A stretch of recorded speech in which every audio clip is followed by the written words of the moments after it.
Thomas, um detetive renomado, foi contratado para investigar um misterioso caso de roubo que ocorreu em uma mansão isolada no topo de uma colina. Ao chegar ao local, ele percebeu que algo não estava certo.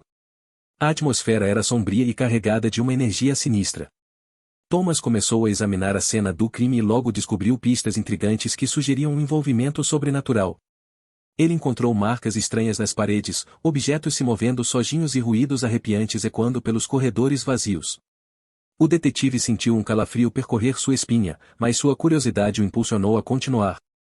Ao investigar mais, Thomas descobriu que a mansão estava assombrada por um espírito maligno. O espírito era de um antigo proprietário da mansão que havia sido morto em um acidente trágico. O espírito estava furioso e vingativo, e estava determinado a assombrar e atormentar os vivos. Thomas sabia que estava em perigo, mas ele estava determinado a resolver o caso. Ele passou a noite na mansão, determinado a confrontar o espírito. À noite, o espírito apareceu para Thomas. O espírito era terrível, com olhos vermelhos flamejantes e garras afiadas. Thomas ficou com medo, mas ele se recusou a recuar. Ele enfrentou o espírito e ordenou que ele deixasse a mansão. O espírito ficou furioso, mas ele não pôde desafiar Thomas. Ele foi forçado a deixar a mansão e nunca mais voltou. Thomas havia vencido, mas ele sabia que nunca esqueceria a noite que passou na mansão assombrada. Depois de resolver o caso, Thomas deixou a mansão e nunca mais voltou.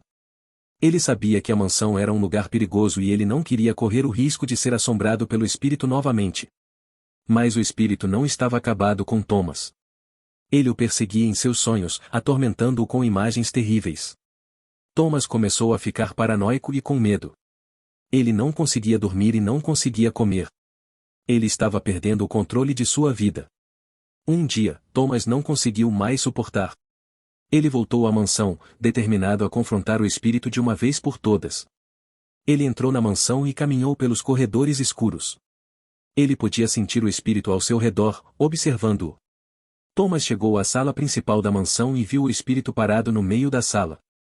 O espírito era mais terrível do que Thomas se lembrava. Seus olhos estavam vermelhos de raiva e suas garras estavam afiadas. Thomas não teve medo. Ele avançou para o espírito e ordenou que ele deixasse sua vida em paz. O espírito rugiu de raiva e avançou para Thomas. Thomas fechou os olhos e esperou o pior.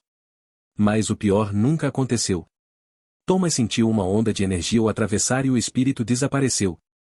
Thomas abriu os olhos e viu que estava sozinho na sala. O espírito havia ido embora. Thomas havia vencido. Thomas saiu da mansão e nunca mais voltou. Ele sabia que nunca esqueceria o que havia acontecido lá, mas ele também sabia que estava finalmente livre.